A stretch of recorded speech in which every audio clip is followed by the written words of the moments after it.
السلام عليكم أخيارتا. مقالك الماضي wuxuu ku saabsan yahay medical warning. Medical warning macnaheedu waxay tahay waa digniin caafimaad. Waxaan rabaa maanta inaan idin sheego notice yar oo caafimaad khuseeyo. Halkan waxaa inoogu qoran ogeysiis yar oo adiga nafsi ahaanta ku anfacayo.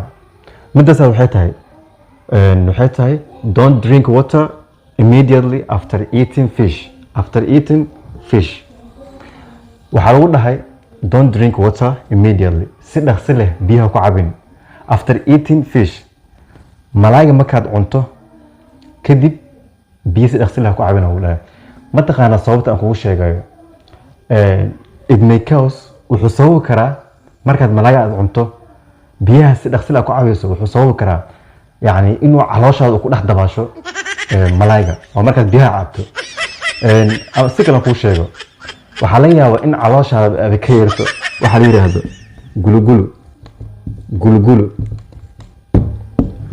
macnaha ma taqaanaa macnaha waxay tahay qumbulo waa zawey caloosha u dhawaaqda